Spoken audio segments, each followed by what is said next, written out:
Welcome back, ladies and gentlemen. This is Just the Worst Movie Review Podcast, episode number 5.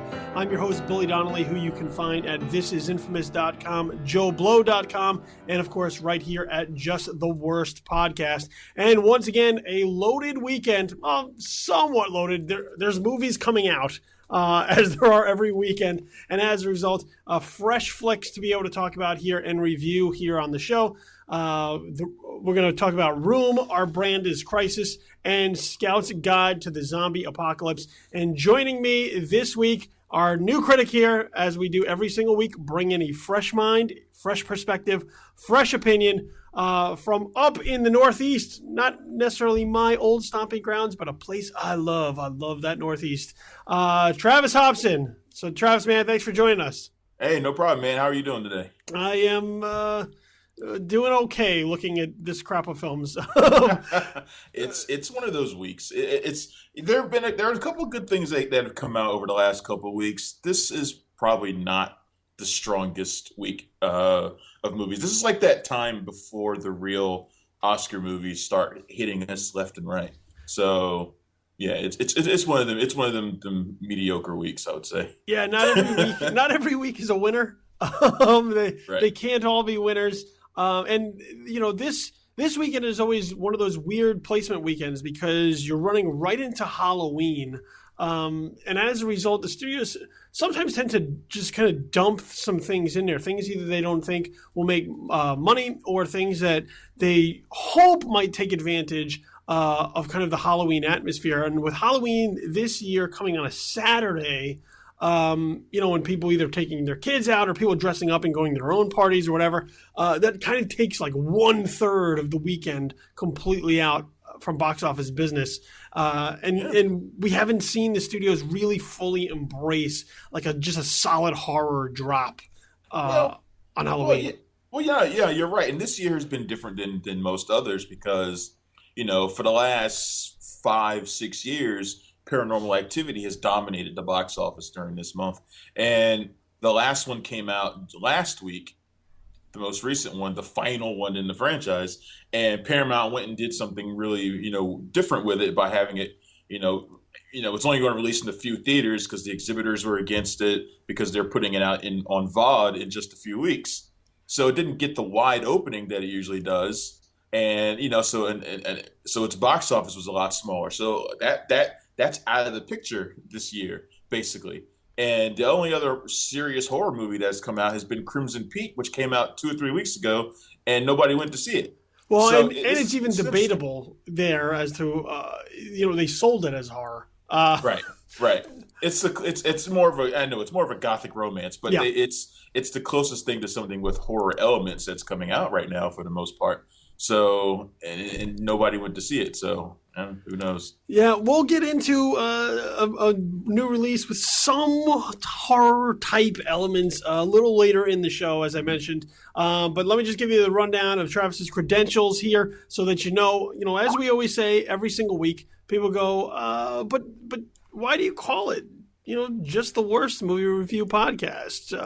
Even our guests wonder why we call it that. They're like, why did you ask me to be on this show that is apparently just the worst? And as I say all the time, everybody always lays claim to being the best, being the most spectacular, being the most amazing.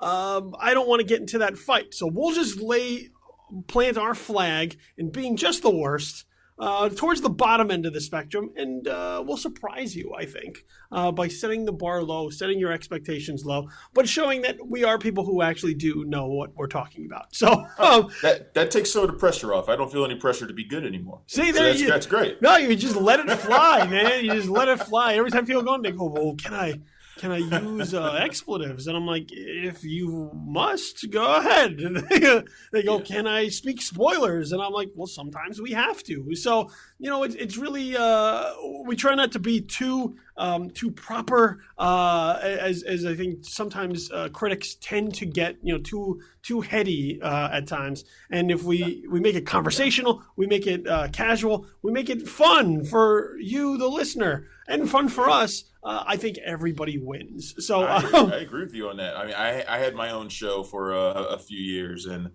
that was always, and I still have the show, but I've been doing my own show for a few years as well. And it's like it's one of the things you always strive to do is to not talk above your audience's head when you're talking about movies. You want to make them fun and have conversations about them, and that's so I'm with you on that, man.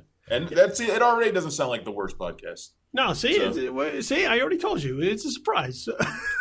It's like, what? We just give you a box, and you're like, what's in the box? And then we surprise you. So Travis can be found at Punch Drunk Critics, as well as WETA, the PBS station in the D.C. area, Washington, D.C., as well as WBAL-AM in Baltimore. So the first film we'll kick it off is kind of the film that's blowing the doors off everybody right now, and is really kind of taking the film industry by storm a little bit, and that would be Room, not The Room, the Tommy Wiseau film, which we don't want to talk about, but Room, directed by Lenny Abramson, which is based on a book, based on a novel by Emma Donoghue, 2010 novel starring Brie Larson, as well as a young kid, Jacob Tremblay, about a mother and her son who are held captive, who have been kidnapped and are held in a room, and kind of the experience that they go through, her trying to maintain some sort of hope for herself and her son to escape, and her son, who has really only ever experienced life within this room, knows nothing of the outside world, only of the stories sort of that his mother has told him, and as a result, kind of this layered perspective as far as what's going on within the room, as well as spoiler alert, what happens when they escape, or once they leave the room. It's a spoiler in the effect that, like, they're not going to be in the room the whole time. And that's not really how the movie ends. It's not really about, like, will they or won't they get out of the room. It's more kind of how they respond to this. So the film premiered in Telluride back in September, was also shown at the Toronto International Film Festival, as well as the London Film Festival, and is currently seeing a limited release and is being rolled out by A24. So whether or not you've already caught it in New York or LA, or in the subsequent weeks, we'll catch it as it comes to you. Room is now a film on the radar. So Travis, Room, what did it do for you? It did a lot for me, actually. This is one of those movies that you see it, and this is maybe this is just something that Brie Larson is going to do to me every couple of years, because it seems like every couple of years she'll hit me with a movie that I'm not expecting a whole lot from, and it'll just be like this total gut punch. Like she did it to me a couple of years ago with Short Term 12, a movie that I knew practically nothing about. And then I go to see this, which I knew some things about, but not the extent of it. I tried to stay as cold on it as possible, and it just totally won me over. She's tremendous in it. And, I had a discussion with a colleague of mine about it, because it's essentially two halves of two different movies. One where they're inside this 10 by 10 foot room, trapped together, and she's trying to build this life for her son, whose entire world has been this room. And then after they get out, and it's about his experiences, the awe in him as he sees what the world is like, how big it truly is. And for her, as she's trying to acclimate herself into a world that she once knew, but now no longer feels comfortable in. So you're in these two very different movies. And for me, I enjoyed the second part of the film better after they escaped, when she's kind of dealing with the anger that she has at the situation she had been in, and trying to come to some sort of accord with her family, who just want their daughter back, but she's not the same person she was, 7 years ago when she was kidnapped. And I thought all of that really made for a much more interesting story than when they were trapped in that room. But to me, both sides worked tremendously as a look at, a mother's willingness to do anything for her child, that maternal instinct. I thought this was a great movie. Yeah, when they're trapped in the room, it's a slow build, because there's not a lot going on outside of the interaction between mother and son. So it's a lot of, what's going on here, how are they interacting, the repetitive process of kind of day by day, how they make it through life, and really just how they come to get up every morning, how they come and especially for her, what is it that gets her out of bed every morning? And really it's being there for her son. Being a captive, it would be easy to just kind of just lay there or have no drive, no motivation, no reason to do anything. And as a result of the kid, she has that drive to try to make something of this really shattered life, to try and put on every sense of normalcy for him that she can, even though this is by far the most not normal situation. And because he's only like 5, it's difficult for him to comprehend a lot of these complex ideas because, how do you explain that to a 5-year-old kid? I have 2 kids. I have one is 6 and one is 3, and if you were to try and explain to them that, they would probably look at you like you had 3 heads, like they wouldn't understand it. But yeah, I also agree. Like the second half of the film, I think, is where it gets a little bit more interesting because now it is a function of them emotionally, how they emotionally deal with a world that is changed from when they first started in this room. You bring up her family and they just want her daughter back, but that she's not the same person. She's never going to be that same person. And she has trouble dealing with kind of this world that kept on spinning. The world didn't stop when she was kidnapped. The world kept going. And how do you come to terms with that? Not that they forgot about you, but that they had to keep on going because what else were they going to do? Right. And like you were saying, when she was in that room with her son, one of the things that made Brie Larson's performance so tremendous to me was, like you said, she has this she's motivated to keep going for the sake of her son. But there are moments where you see her kind of you see her shaking a little bit. You see that she's not as strong as the front she's putting on for him. There are moments where she's she's struggling to get through it. And if she didn't have him, the chances are she would have just totally broken down. But for him, she puts on that brave front. But there are those moments, you can see it in her eyes, you can see it in her body language, where it's tough for her to keep it up 24 hours a day. Nobody could do it. Nobody could do it for that long and not suffer in some way. And those are some of the great moments, individual moments that Brie Larson has. But also going back to after she gets out, not only is she trying to acclimate to this world again, but she's got a lot of anger towards the people in her life. Like you said, their lives keep going, but she's angry at them. And in one particular scene, she's yelling at her mother, played by Joan Allen, because her mother, taught her to be nice, taught her to be respectful to strangers, and it provided that momentary weakness for her to be kidnapped in the first place. And she holds a lot of resentment for that, and that's one of those little things that I kind of wish the film had touched on a little bit more. I think there are certain small things like that. And another aspect of it is William H. Macy as the father, who has basically 1 or 2 scenes, and he seems completely disgusted by her son, who is, the child of her kidnapper, the fathered by her kidnapper. And they didn't really explore that as much as they probably could have either. But she's a woman who has a lot of resentment within her to contend with.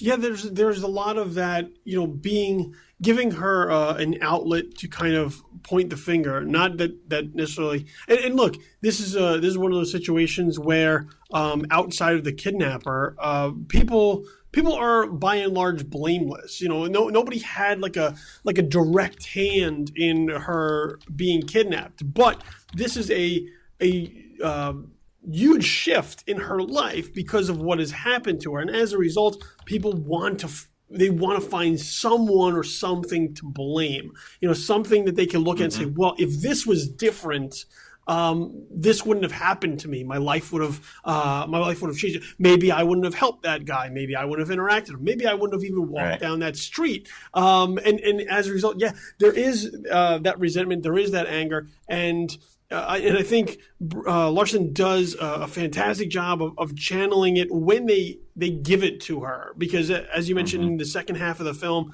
the film becomes fractured even then into halves between her and the kid. So they try not to go too negative because there is this positive perspective they want to examine with her son, with Jack, and how he sees the world, how he's now adapting to things he's never witnessed before, like trees, like he's never seen trees before, or buildings, or cars, or anything like that. Stuff. Yeah, so you're going through it with this wide-eyed perspective for essentially a 5-year-old who's lived in a cave his whole life, and how that character is able to adapt to it. And then going back, you also bring up kind of the in the room, there is that sense of frustration with her because you are dealing with a 5-year-old who is difficult at times, and to be kind of locked in a room where you are face to face with that all the time, when they have their moods, when they throw their tantrums, when they don't understand, or your communication isn't top notch, you don't have that escape, that chance to say, like, all right, I'm going to go into this other room for a second and compose myself. Right. You're faced with it all the time. And as a result, Larson, once again, as you mentioned, I think continues to surprise. She's not a movie star per se, but she's a tremendous actress who I think brings emotional depth to every single role that she brings. And as a result, I think she's going to continue to be one of those talented individuals we see over and over. And when we see them in a film like this, something that is very understated, maybe subtle, unless you've read the book, you're going to want to go out of your way to see it specifically because she's a part of it. Yeah, and I agree. And I had a chance to talk to Brie Larson about the film, and she's an actress with a really, really good head on her shoulders, and she knows these characters that she plays in and out, inside and out, and that goes for this film as well. And I remember her from mostly the comedy stuff that she did, like she was in the United States of Terror, and of course she did the first Jump Street film, and they say that comedy helps you deal with drama as well. And she's one of those people that I think has managed to excel at both. And that's not something that's very easy to do. And I look forward to anything that she does at this point. So yeah, Room to me is a tremendous film. Now this is something that's been up for debate. I think she's going to be an Oscar contender for this role. I know they're going to push for her to be one. Do you think she has a chance? I mean, it's possible. It's always difficult to figure those races out, especially this early. Even as we're coming to bring October to a close, and you're like, well, there's only 2 months left, really. November and December get loaded, and there's always these films that look like they have Oscar pedigree that don't bring it. I mean, on paper, you look at it and you go, oh, well, like anytime David O. Russell releases a movie, you're like, oh, well, it's probably going to be in the conversation. They've already started with that film. Some people have already said that Jennifer Lawrence is an Oscar contender for Joy, and no one has seen it. Nobody's seen it because you look at it on paper and you go, it seems like it probably should be an Oscar contender, or what the Academy It's got a great trailer, so obviously it's going to be an Oscar contender. So you never know. You never know. What I would say is, though, that her performance is exceptional. Whether or not she's nominated or not takes nothing away from what it is. I think this is a fantastic little movie that I think emotionally will hit you a lot harder than you would expect going in. and is a really good watch. So solid recommendation from me on Room, and I think I could speak for you there as well, saying absolutely people should go check this one out. Yeah, definitely. One of those must-see films of the season, I think. Okay, let's pivot a little bit and go a little bit more political. The next film on the docket is Our Brand is Crisis, directed by David Gordon Green and starring Sandra Bullock, Billy Bob Thornton, and Anthony Mackie. This is a fictionalized account of a 2005 documentary that was made by the same name that once again kind of examines the American political campaign and the tactics we employ, the strategies that we employ, and how it is applied to a Bolivian presidential election. So once again, here in this film, a Bolivian presidential election is at stake, with Sandra Bullock playing Calamity Jane Bodine, a political consultant who previously had gone down in flames and is brought in to try and revive an underdog candidate who is trailing, I believe, by 28 points and try to lead them to presidential victory in Bolivia. It is political in nature. It is timely, I think, at least in the way that our American system is operating right now, where still a year out from a presidential election, we are right in the thick of it, and it seems like it will never end. So let's get into your thoughts on Our Brand is Crisis. I so wanted to like this movie more than I do. I'm a political junkie. Anybody who follows me on Twitter or Facebook will know that I often mix politics and cinema, which some people hate, but oh well, I don't really. Too care. bad. I don't care. But I wanted to love this movie because it's talking about a subject that I actually have a great deal of interest in, and the documentary that preceded it is really good. And it's about the way we've been bringing our American style of politics to these other countries. And if you've seen our elections now, then you know that's probably not such a great thing.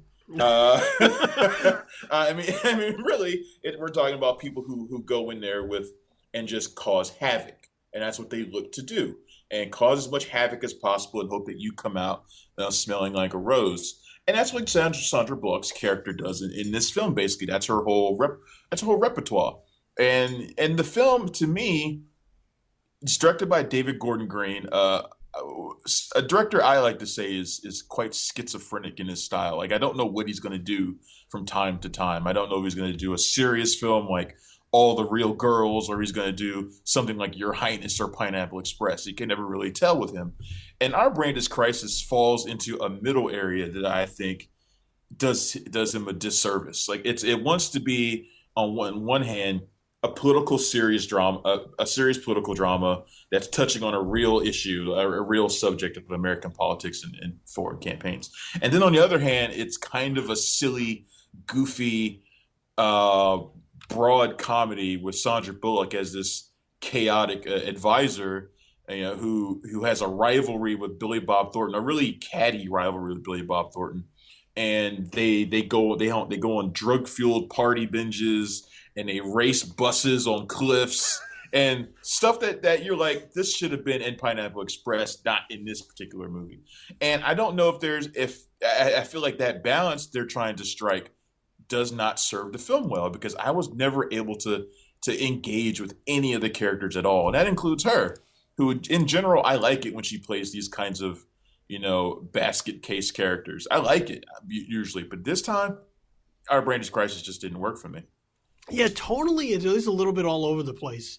You get the feeling at times that it's not sure what kind of movie that it wants to be. You do have the political aspect of it where, you're seeing kind of your worst fears about how behind the scenes in politics and how it works. I think for me that was the part of the film I liked the most, is that it is cynical as all hell. I mean, it is really cynical in that people leaking negative information against their own campaign in order to try and draw up sympathy and some type of empathy from the voters. You bring up bringing American style of politics to other countries overseas, where yes, they're employing negative tactics. They're hiring political operatives to dig up dirt, and they are able to kind of wreak havoc on the system and then leave. They don't have any skin in the game. They don't have to deal with it. Yep. Yeah, because they don't live there. This isn't their country. They're hired to do a job.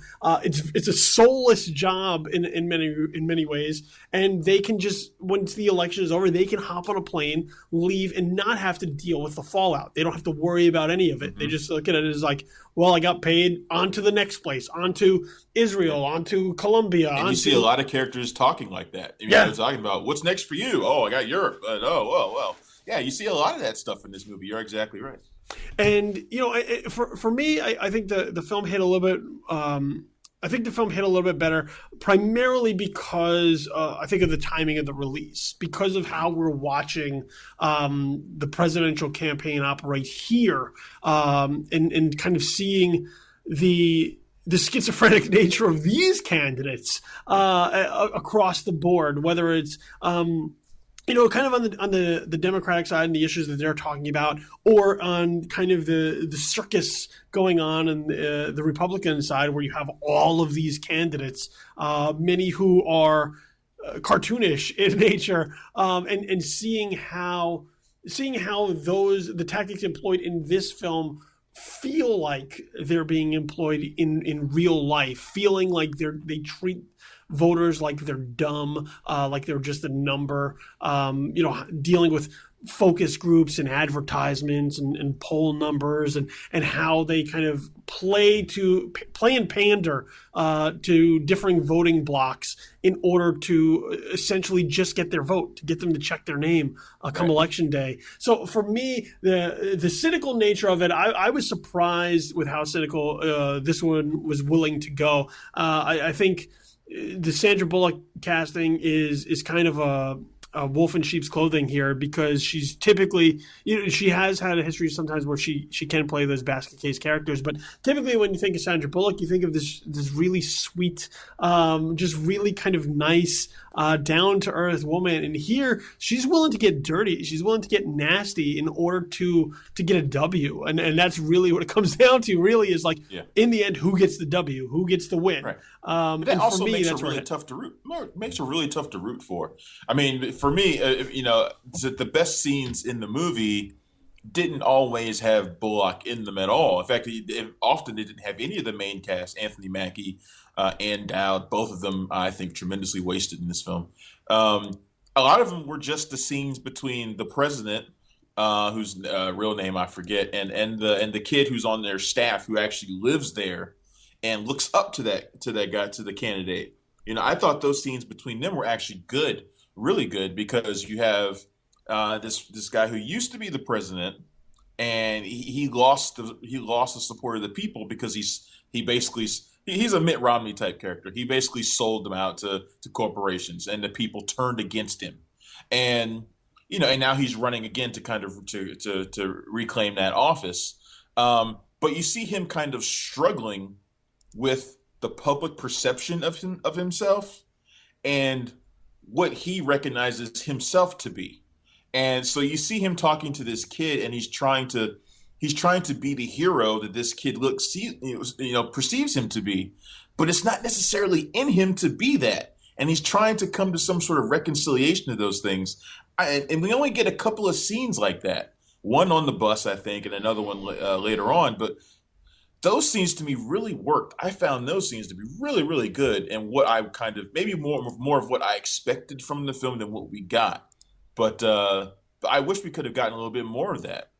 Yeah, it's Joaquin de Almeida, who and he's a square peg they're trying to fit into a round hole for at least early on. He He's arrogant. He's very unapproachable. He's out of touch. He's this self-made millionaire, and I think Mitt Romney is a perfect comparison for who he plays to be. He's someone that if you were as we deal with in American politics, there is always kind of that.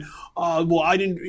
Do you feel like you could have a beer with them? As if that's really the criteria you want for judging the highest office in the land.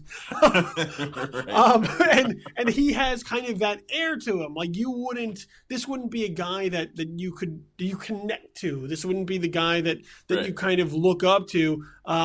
This isn't the guy that you feel is on your level in any way. And sometimes that's good. When for me, when I'm dealing with elected office, I like to try to vote for people who I think are smarter than me. Not right. people who I hang out with, because you would think so. You would think that's what people want, but it's not. And I think our politics and we've all seen it have been reduced to a certain level where they become popularity contests, and they're almost like pageant shows in a lot of ways. You get these guys who come out there, show off their talent, and hope you like their smile, and that's kind of what it is nowadays. And it's sad that it's been reduced to that. But there's a really great line in the film, and there are some really good lines in it. I mean, it's not written badly; it's just an awkward tone. And then where Sandra Bullock's character goes, you don't change the man to fit the narrative; you change the narrative to fit the man, which is as true as anything there is in politics. Nowadays, Yeah, it's we face kind of the reality TVization of the political process. And you kind of see it here, trying to paint. And here, they're putting him on talk shows. They're trying to explain to him how to work the camera, how to work the audience, how to work the viewer, in order to see some type of positive effect coming off of that. So, once again, I think for me overall, when it comes to the film, execution wise, I think it's kind of half there. I think conceptually there's a better film that exists here that they weren't quite able to dig out. But I think if you're a political junkie, if you do kind of follow politics, and even if you have an idea as far as how politics work, I think Our Brand is Crisis is an interesting view because of how much it feeds into that, how much it feeds into the idea of fear and crisis being a particular brand, scaring people into voting for someone as opposed to giving right. them, a positive reason to vote for them. So I think in that respect, that was what I most gravitated towards in this film. I don't think it's a bad watch. I think it's okay. I don't think it's for everyone. And I think the political drama stuff works better than their kind of half-ass attempts to inject humor into it.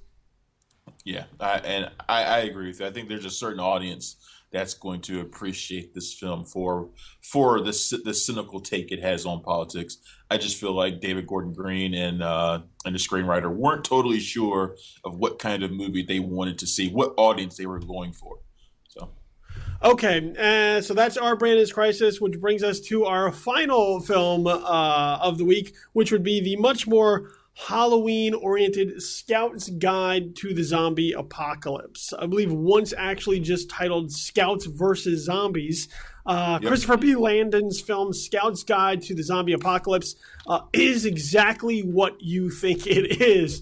3 Boy Scouts of high school age who in their small town of wherever the hell it is, are faced with a zombie invasion, and being the skillful and resourceful young chaps that they are, everything ultimately will ride on their shoulders as far as saving the day, saving the town, and saving those around them. So starring Ty Sheridan, David Kocher is also in this as well. Scout's Guide to the Zombie Apocalypse is a horror comedy of sorts that may do something for you, but I'm not quite sure that it did anything for me. Yeah, and I kind of feel the same way. Like you said, this is a movie that's exactly what you expect it to be. It to me, it's trying to fit that niche of that void left by the non-existent Zombieland 2. It's kind of like it's got that same sort of irreverent sense of humor, over the top zombie violence, and to me, I, I struggle to find anything new to say about it because I don't necessarily think it does anything new. I just, and I didn't necessarily laugh that much at it either. The only thing I really want to say about it is that I feel like I'm happy that it had one good female character in it rather than just being a bunch of Boy Scouts running around. I'm glad at least it had that going for it. But in terms of whether or not I found this movie to be especially funny, I didn't, and I generally like this kind of movie. And maybe I'm getting burned out on zombies. I'm getting burned out on these offbeat takes on zombies now because we've kind of gone through this cycle where there were too many regular zombie movies, and now everybody's trying to do something new with zombie movies. And now I'm tired of the new stuff they're trying to do with zombie movies too. so maybe I've just reached that point where I've kind of had my fill. But Scott's Guide to the Zombie Apocalypse it did not do anything for me. I didn't laugh. I didn't find it. It's not scary. I'm not even really sure it's trying to be, but to me it just kind of sits there, and I was disappointed. It's a very bizarre. It's one of those films that's trying to figure out like how bizarre it could possibly be, and you bring up the kind of the oversaturation of zombie films. Ever since kind of The Walking Dead took off, everybody just wants to do zombies all the time. Well, look at The Walking Dead's doing it, so we'll do it. And it's just Right. zombie. And zombies were never like this popular. Like zombies were always kind of like a horror niche, like just a subgenre in horror. And every once in a while, you'd get a zombie film that, usually the Romero films, then every once in a while you'd get something else thrown in that you were like, oh, okay. And the thing about zombie films are built around social commentary, kind of commenting on society and the world as we see it at that current moment. It kind of gives you a snapshot of that time. And I think we've kind of lost that in many ways because of the popularity. Everybody wants to kind of hop on the gravy train of zombies. Right. And on top of that, because something like The Walking Dead, which is just so dour, so depressing, everybody else wants to swing to the other extreme of the spectrum and try and see like how far they can push it, how much fun they might be able to have with it. You have zombie beavers and zombie strippers, Zombie kitties, yeah. But like there's all these ideas of like what they could do with zombies, and even zombie strippers. There was a movie called Zombie Strippers. So like when you have zombies in a strip club, it doesn't feel as special. It kind of feels like it's been done before. Zombievers was a thing. So when you have, it feels like all the trauma people beat everybody to this kind of crap years ago, and now we're trying to make it mainstream. Yeah, and it simply doesn't work, like you said. No, you have to have like a really good way of pulling it off, because I think everybody's trying to just embrace the ridiculousness, and it does kind of try to fill in the void of like a Zombieland 2, or even kind of building upon like what Shaun of the Dead built, which is trying to have this clever, smart comedy with the zombie foundation there to it. But you bring up like all these kind of sci-fi originals, whether it's Sharknado or whatever, Dino Shark and Sharktopus and all of that. Everybody's trying to say like how far can we put it? How ridiculous can we get before it's too ridiculous? And when you have this idea of like Boy Scouts, which like the film kind of gives it like a wink, like, haha, who does Boy Scouts anymore? And like, that's kind of the way that you look into it when you're in it. You're like, who had the idea to really start with Boy Scouts, like at its core? And as a result, you kind of feed into kind of like those teenage comedy movies of like obnoxious teens, which I think just as I get older, they just start to wear on me. Like I'm at the point now where I'm like, oh, these fucking kids, like, oh, because you have like the obnoxious friend who at one point was really hilarious, and now you're like, who hangs out with this guy? This guy's an asshole. Like, who wants to spend any time with this guy? So you have like these character tropes that I think are there, and trying to teach these lessons that so many other kind of teen comedies have done along the way, while trying to be raunchy at the same time. And it just feels like a formula has been done better. So as a result, when you watch something like this, it just feels incredibly lacking. Yeah. On the plus, I'll give this movie one plus. Besides the fact that they had Halston Sage in it as the one good female character in the film.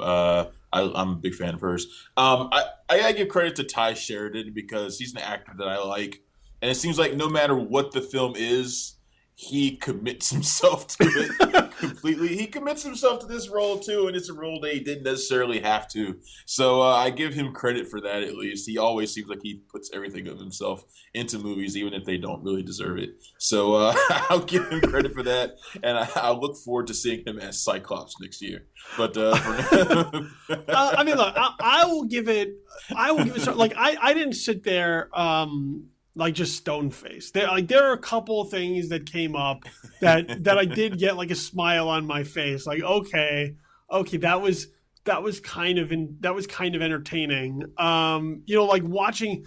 Like Cloris Leachman is in the film, and when she shows up, yes. You're like, "Is that Cloris Leachman? Get out of here! How did Cloris Leachman make it in this movie? Like, is like Cloris Leachman's like 98 years old? Like, it's not like she needs the money or the need to work. Or maybe she does. We don't know. I don't know. She's got bills too.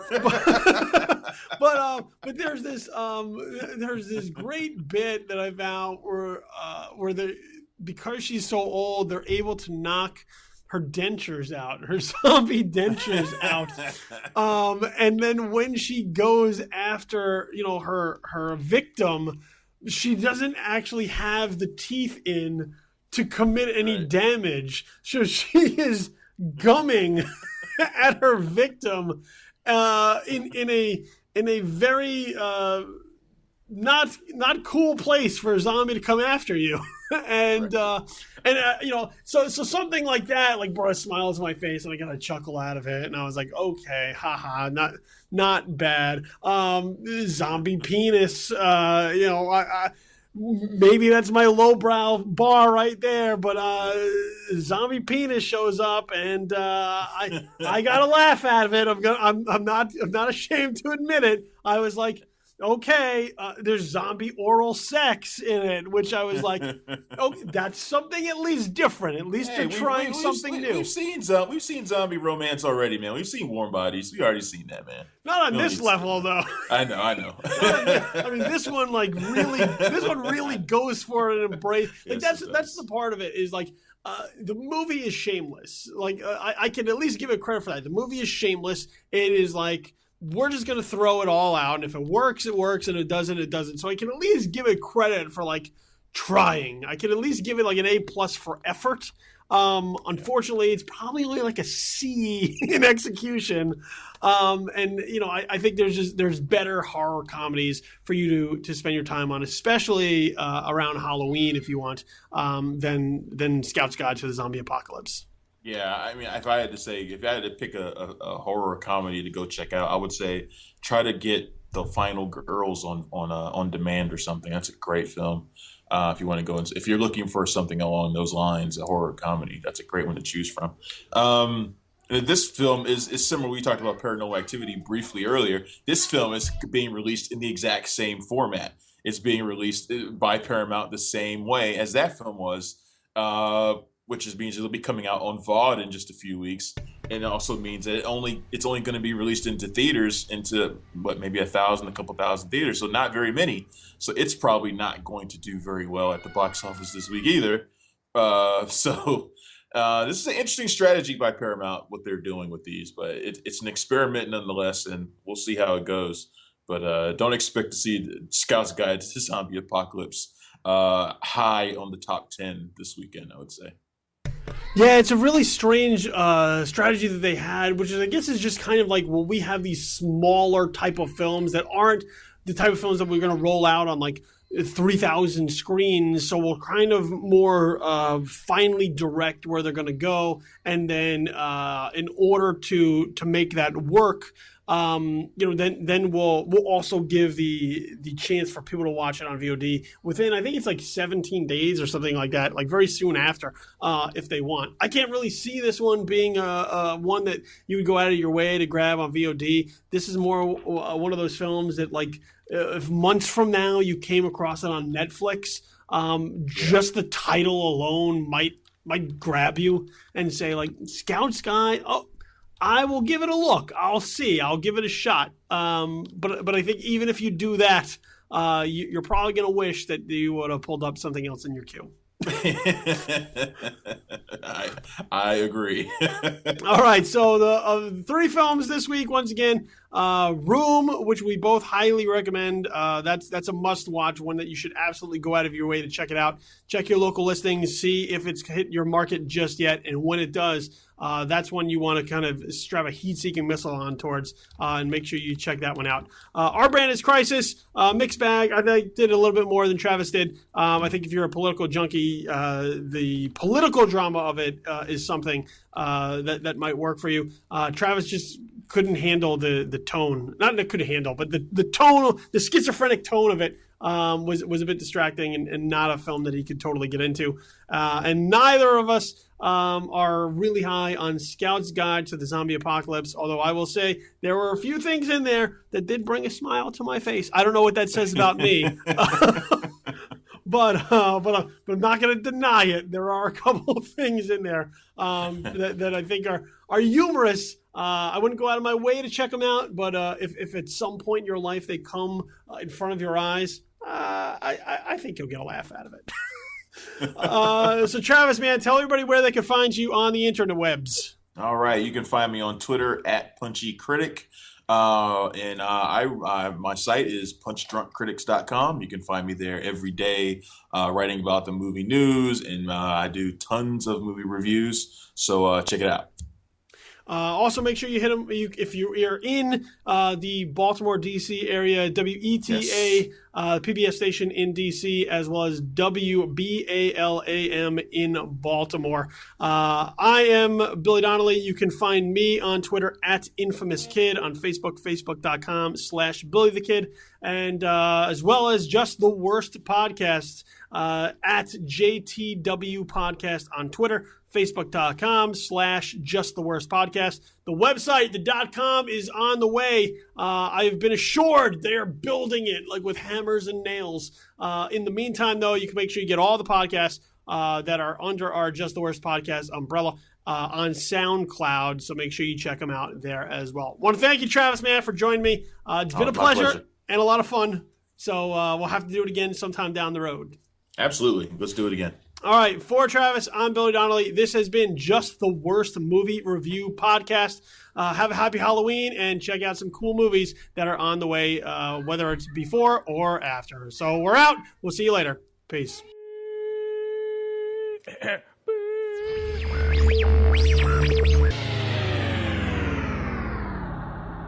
Just the Worst Movie Review Podcast, episode number 5, has been a presentation of Just the Worst Podcast